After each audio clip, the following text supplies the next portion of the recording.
Caleb Rourke heard the scream before he saw her, and it cut through the Kansas heat like a knife. When he crested the low ridge outside Dodge City, the prairie opened into a little cottonwood grove, and a young woman was hanging upside down from a thick limb. Ankles bound with rope, wrists tied behind her back, her dress had fallen to her waist, dust stuck to her white underthings, and she was screaming at the empty sky as if it could blush for her. Caleb stopped so hard his horse snorted. For 2 full heartbeats, he just stared, frozen completely. By the sudden, shameless view he had not seen since his wife died 8 summers ago, the girl saw his eyes drop, and shame hit her like wildfire. "Don't look down there. That's off limits," she snapped, voice cracking. Caleb blinked, jaw tightening, and forced his gaze to her face. She looked about 22, freckled, sunburned, and furious that her rescue had witnessed her humiliation. He swung down, boots thudding into dry grass, and pulled his knife. The rope was rough cowboy work, tied fast, meant to hurt. Caleb cut the knot, but he did not drop her. He caught her hips with one arm, steady as a fence post, then lowered her to the ground with slow care. She stumbled, grabbed the fallen skirt, and yanked it down as if cloth could erase what he had seen. Behind her, deep hoof prints and dragged grass showed a struggle. Someone had played with her out here, far from town. A shadow moved between the trees. A man stepped out wearing a deputy's star that flashed too bright in the sun. Silas Crow smiled like he owned the air Maggie breathed. "She's under arrest, he said, holding up a folded paper. "By order of Dodge City." Maggie flinched. Caleb read the ink from where he stood, and his stomach turned. It was a warrant, but the name on it was wrong. The dates smeared, and the signature looked like a drunk man's scratch. Caleb felt Maggie trembling beside him. He also felt something darker, a rising rage at how easily a badge could become a weapon. Silas leaned closer and lowered his voice.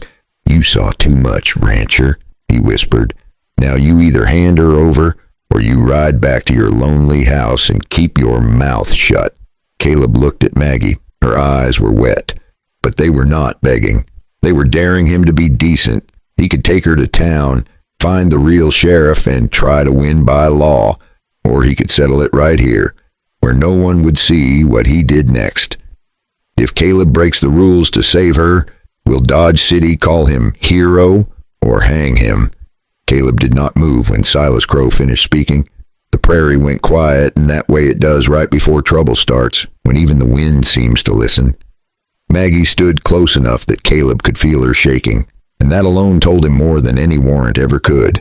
He glanced at the paper again, slow and deliberate, like an old man reading a fence line. "Funny thing," Caleb said calmly, almost friendly. "I've been riding this county for 20 years, and I've never seen a lawful arrest start with a girl tied upside down." Silas smiled wider. "It's called resisting," he said. "She ran. I caught her." Maggie let out a short laugh that was half anger and half disbelief. "I tripped," she said. "He tied me up to teach me a lesson." Silas turned his eyes on her, sharp and cold. "Careful, girl," he warned. "Talking like that can make things worse." Caleb felt something twist in his chest. It was not rage yet. It was that heavy feeling a man gets when he realizes he has let the world push him around for too long. He remembered his wife, gone 8 summers now, and how quiet his house had been since. He remembered how easy it had been to mind his own business, to ride past trouble instead of through it. Silas stepped closer, close enough that Caleb could smell sweat and cheap tobacco. "You can still walk away," Silas said softly. "Take your horse, take your pride, and leave her to the law." Caleb looked at Maggie again. Her dress was torn at the hem, dust on her knees, hair tangled from the rope. Yet she stood straight, chin up, eyes daring Silas to touch her again. Caleb chuckled under his breath. "Ma'am," he said to Maggie, "you always get arrested like this." She snorted despite herself. "Only on days ending in Y." Silas scowled. "Enough," he snapped. He reached for Maggie's arm. Caleb moved faster than he had in years. He stepped between them, one hand out. Not striking, just stopping. Silas froze, his fingers inches from her sleeve. "Don't," Caleb said quietly. The word carried weight. Silas glanced down at Caleb's hand, then back up at his face. You put hands on an officer, Silas said, voice tight. That's prison, rancher. Caleb nodded. Maybe, he said, or maybe it's the last mistake you ever make. The smile vanished from Silas's face. In its place was something dangerous, something mean. He shifted his stance and slid his hand toward his gun. And that was the moment when everything stopped being about law and started being about survival. Was Caleb about to cross a line he could never step back from? Silas's hand hovered near his gun like it had a mind of its own. Caleb kept his voice low. The way you talk to a nervous horse. You reach for iron, deputy, and somebody's going to get buried out here, he said. Silas gave a dry laugh. That's a threat, rancher. Caleb shrugged. It's a prediction. Maggie swallowed hard behind him. Caleb could hear her breathing, quick and shallow, and he hated that she had to learn fear like this. Silas took one step to the side, trying to get a clear line on Caleb's hip where his own pistol sat. Caleb matched him, staying between Silas and Maggie, like a gate that wouldn't open. Silas's eyes flicked down again. Then he did a sneaky little move, the kind men do when they think they're smarter than everyone else. He let the warrant paper fall, like it slipped from his fingers by accident. When Caleb's eyes dropped for a split second, Silas lunged, not with the gun. With his shoulder, he slammed into Caleb's chest and tried to drive him backward into Maggie. Dust jumped off the dry grass, and Caleb stumbled one step, boots skidding. And then old ranch strength took over. Caleb planted his heels and shoved back, hard. Silas lost balance and his hat flew off, spinning like a bad joke. Maggie gasped, then kicked Silas's fallen hat away without thinking. It rolled into a prickly patch of weeds. Caleb almost smiled at that. Even with his heart pounding, Silas saw it, and his face turned red. You little witch, he snapped at Maggie. He swung his arm toward her, not a fist, more like a slap meant to put her in her place. Caleb caught Silas's wrist midair. The grip was tight, not cruel, just final. Silas tried to jerk free. Caleb held on. Silas's other hand shot down toward his gun. That was the real move. That was the one that meant death. Caleb reacted without thinking. He twisted Silas's wrist inward, sharp and fast, and Silas grunted like a hog hitting a fence. The deputy's fingers opened. His gun stayed in the holster, but the message was clear. Caleb could stop him. Silas pulled back, eyes wide now, and for the first time he looked unsure. Then he smiled again, but it wasn't friendly. It was the smile of a man who knew exactly how to ruin your life in court. You just put hands on the law, Silas said, and I'm going to make you pay for it in Dodge City. Maggie stepped up beside Caleb, voice steadier than her hands. He's not the law, she said. He's a bully with a star. Caleb stared at Silas and realized something. This deputy didn't come alone. Men like him never do. Somewhere close, hidden in the trees or the tall grass, there would be another set of eyes, maybe another gun. So if you're enjoying this story so far, go ahead and subscribe. It helps the channel more than you'd think. Now grab a cup of tea, settle in with me, and tell me what time it is where you are and where you're listening from.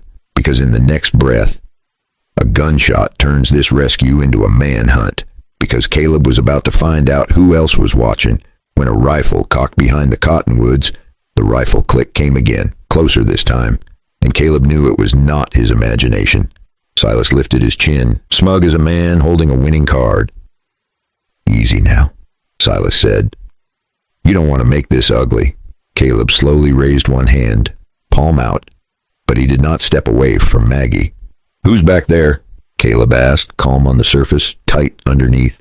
A voice answered from the cottonwoods, rough and amused. Just keeping things fair. A man stepped out with a long rifle resting easy on his shoulder. He was lean, sunburned, and smiling like this was entertainment. Silas nodded at him. That's my witness, Silas said. Sees everything, remembers things real clear when a judge asks. Maggie's fingers dug into Caleb's sleeve. Caleb could feel her fear again, sharp and hot. He leaned his head just enough to whisper, When I say move, you run, he said. Don't look back. Maggie shook her head. I'm not leaving you, she whispered. Caleb smiled a little at that. Even now. Silas cleared his throat. Enough romance, he said. Hands behind your back. Rancher. Caleb did not comply. Instead, he took a slow step forward. Silas's eyes widened. The rifleman shifted his stance. Time stretched thin. Then Maggie screamed, not in fear, but in warning. The rifleman had slipped his finger inside the trigger guard. Caleb reacted. He lunged sideways, grabbing Maggie and dragging her down as a shot cracked the air. Wood splintered above them. Birds exploded from the trees. Caleb rolled, came up on one knee, and his hand went to his pistol. He hadn't even thought about it. His body just knew. A shot cracked, sharp and close, and the rifleman screamed. The bullet hit his hand, and he dropped the rifle like it burned him. The .44 barked once. His hand turned red, and the rifle hit the dirt before he did. He clutched his wrist, stumbled backward, then vanished into the brush, scared out of his mind.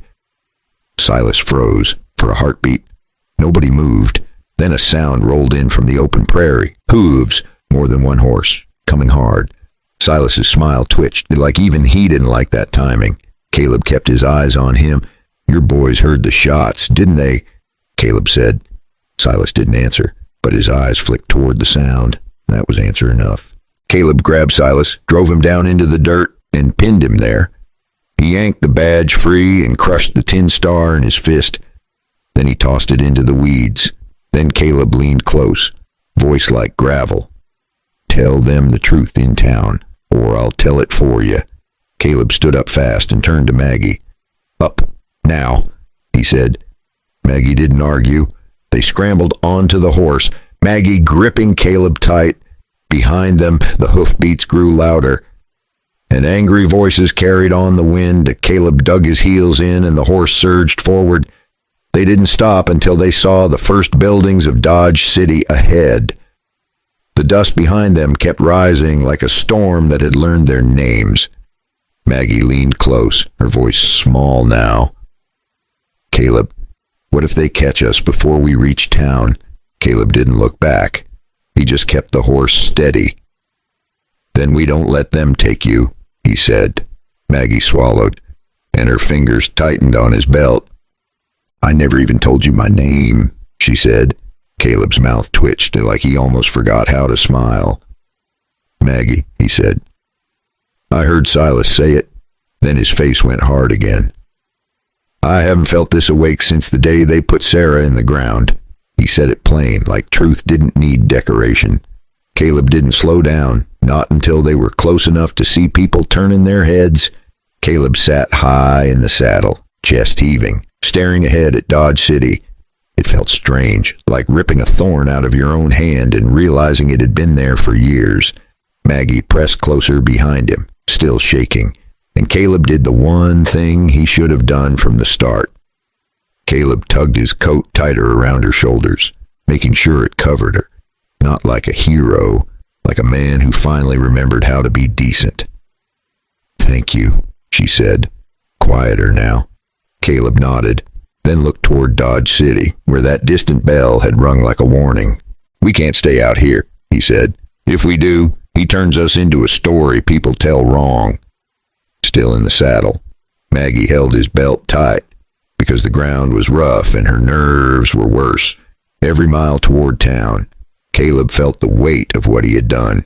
He had fought a deputy, he had fired his pistol, he had chosen a person over peace, and for a widower who had lived careful and quiet, that choice was louder than any gunshot. At the edge of Dodge City, Caleb slowed. A couple of men on a porch stopped chewing and stared. One of them spit into the dust and squinted at Maggie's torn dress. Caleb raised a hand, not friendly, not rude, just asking for space. A wagon rolled by, slow as a funeral, and a woman inside pulled her kid closer. Maggie lowered her eyes, shame trying to crawl back onto her like a blanket. Caleb shifted in the saddle and angled his body, blocking her from their stares. He spoke low. Only for her. Keep your chin up. You didn't do wrong. Maggie breathed out and nodded once. Then a man near the hitching rail muttered, "That deputy again." Caleb's eyes snapped to him. He asked, "Where's the sheriff?" He could see men on the street, the porch shadows, the way folks watched newcomers like they were guests in trouble from a distance. Maggie leaned in. "Do you think they'll believe us?" she asked. Caleb breathed out. "I don't know," he said, "but I know what happens when good people keep walking away." He'd seen it before, on lonely stretches of trail and in small towns that pretended nothing was happening. A bully gets brave, a decent man gets tired, and the first time a bad badge wins, everybody learns to look away. Maggie's voice shook, but she pushed it out anyway. "If they don't believe me, I'm finished," she said. Caleb turned his head just enough to meet her eyes. "Then we make them